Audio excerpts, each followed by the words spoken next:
came to Ardmore at the age of 28 in 1910. He lives at 215B Southwest and is a pharmacist employed at City Drug, Ardmore, Oklahoma. What were your first impressions of Ardmore, Mr. Bomar? Well, when I first came to Ardmore, got off at the Santa Fe Railroad, I was well impressed with Main Street, buildings in the town. Ardmore streets were paved at that time, and I felt like from the time I got here that I would like to live in the town. And my first work as a pharmacist was with the City Drug Store, and W.B. Frame was the owner of the store at that time.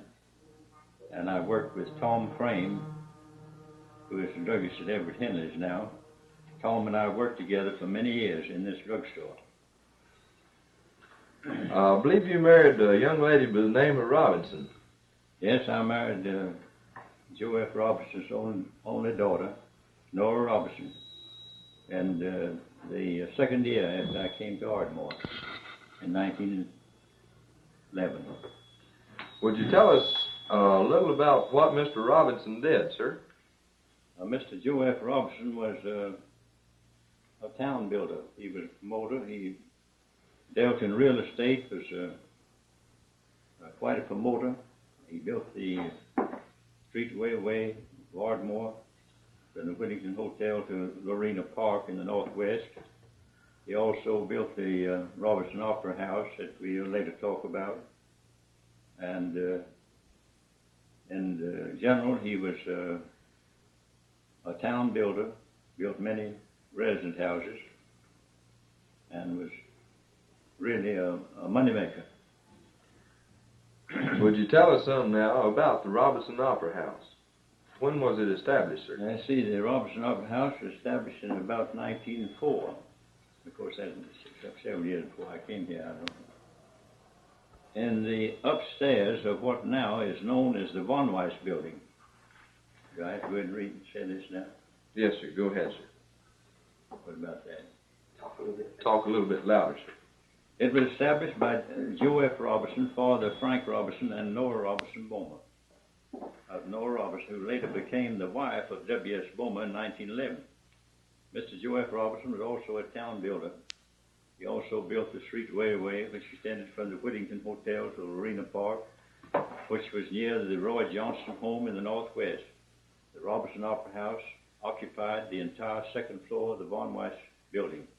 It was known then as the Robinson Opera House building, and as Ardmore being located halfway between Fort Worth and Oklahoma City, many of the best shows were booked here and played to large audiences. Below the Opera House on the first floor was a large grocery store owned by J. Matt Moore, father Will Moore, now deceased. Mary Moore, wife of Will Moore, now employed at Darby's store, was a theater goer to the Robinson Opera House. She says that two plays that are outstanding in her life was a play called The Thief, and another one, The Wolf. She says that on one occasion, she and her fellow was seated directly behind Colonel Sidney Suggs, a very large man, and at that time the publisher of the Daily Ardmorite. His chair broke down and threw him directly into her lap, but she scrambled out and no one was hurt. I remember such shows of The Merchants of Venice, Daddy Longlegs, 10 Nights in the Ballroom, and the Georgia Minstrels always came along at least once a year. And good stock companies would come and play for 2 weeks. On one occasion, a hypnotist came to town and pulled a lot of stunts at the Opera House. And then they hypnotized a man and put the man in my drugstore window on North Washington. And he rode all day on this bicycle. And at 8 o'clock at night, they took him out of the window and carried him to the Opera House and woke him up. I can remember the ushers at the operas with Charles Alexander, now with the Santa Fe Railway, and Stanley Cox, who is ill in Oklahoma City Hospital, and others like Nat Curtis that sold candy and peanuts. Somebody else here. The property man for the stage at the Robertson Opera House was W.M. Allison, who still does transfer work for the Eccles Storage Company. Montcuna, deceased, was the curtain puller. For many years a real estate man in Ardmore.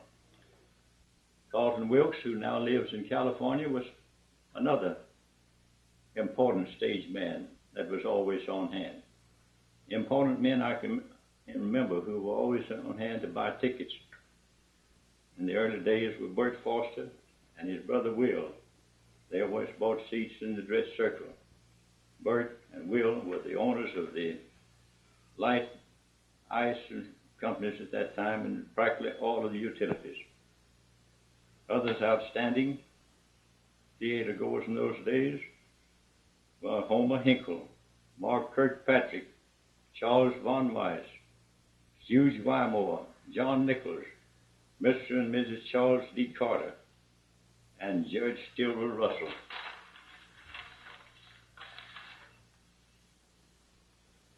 Rufus Post, a druggist, who ran the drugstore where the Tivoli Theater now stands, was also a theater goer. Charles Hotchkiss, juryman on Main Street, and hundreds of others that I can't think of now. Marvin Wolverton, an abstract man, and the late John Kuno, always on hand to shows. Let's see. The Opera House was established in about 1904, and Mr. Roberts soon made Frank, his only son, manager, who was in charge till it ceased to exist. Frank Roberts is still living at Ada, Oklahoma. Mr. Joe F. Robertson died in 1910. The show was for a long time the only show for amusement till Miss Amelia Hunter put in a silent picture show on the south side of Main Street and was known as the Majestic Theater, and another silent picture show known as the Theatorium, a few doors from her, operated by Mr. Bickle. The three shows ran this way for several years till the talking pictures came in, and the show was put in by Lowenstein's and Lucian Cox. And of course, it wasn't many years till this type, the talking pictures, had all of the business. And in about 1921, I believe, the Robertson House ceased to exist. W.S. Bomar married Nora Robertson in 1911, and and to them 2 sons were born. The oldest one, Walter Frank Bomar, is an outstanding artist of New York City, having done a lot of collier covers, Boy's Life, and program covers for Ringling Circus, and is known as one of the great artists of the nation. The other son, Herbert Booth Bomar, is a national bowler, having won all the great tournaments. In fact, he has won more prize money than any bowler in one year. His greatest earning in 1945 was $17,500 in a single year. W.S. Bomar has carried the boys to the Robertson Opera House a lot of times when they were small. In fact, Mr. Bomar used to have the sale of the tickets of the Opera House at his drugstores. And the sales would really run big sometimes. His drugstore at that time was at 15 North Washington. Nora Robertson Bomar died in 1943. W.S. Bomar has been associated in drug business by himself and in the capacity of a pharmacist for 44 years in Ardmore. Let's see if I got any more now.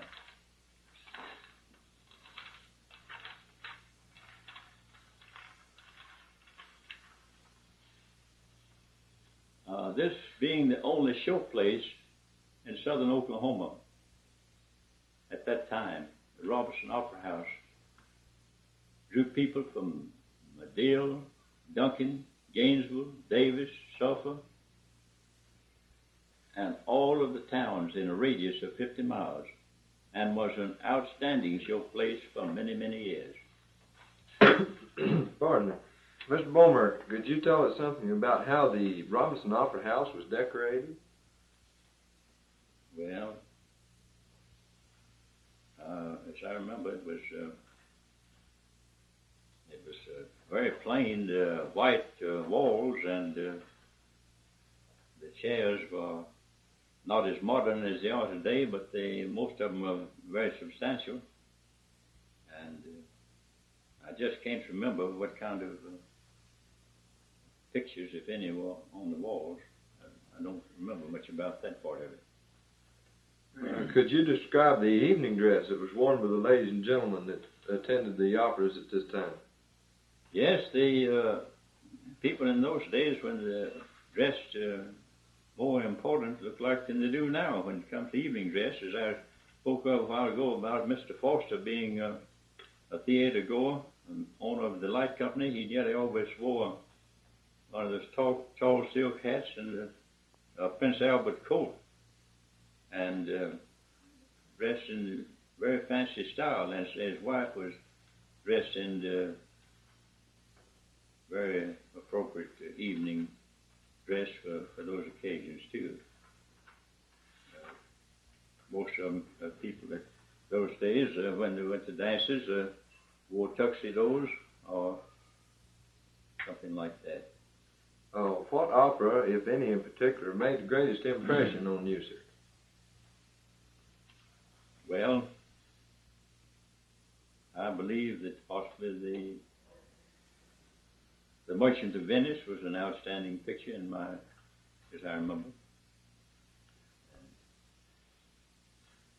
of course, there were a lot of them that I enjoyed, even though the minstrel shows and the stock companies that came along was all good, but of course there was more to those long color pictures. I mean, not pictures, but shows. Were there any outstanding singers or actors at this time that came through here? Yes, there were, but I can't remember now the names of the people that were outstanding. Of course, in that days we did have the United States Marine Band, but of course they didn't play in the Robertson Opera House. I think they played maybe possibly in front of the Robertson Opera House. And we had a lot of big bands that came along in those days. Of course, in the Georgia minstrels, as I spoke of before, when they came to town, they came right up Main Street playing, creating all the excitement they could, which was very exciting then. We thank you for this interview, Mr. Bomar. This is Richard Griffith. Did you have something else to say, Mr. Bomar? No, I just wish that I had had a little more time on this deal. I appreciate the fact that you had to get this up this week, and being pretty busy at the store, I haven't had much time to work at it. If I had, I could have gotten up something more fuller and possibly more interesting on the Robertson Opera House, but I've tried to give you in detail the outstanding features and things as I remember in those days. Well, we sure do thank you for your cooperation and time, sir. Yes, sir. You entirely welcome. Glad to have you.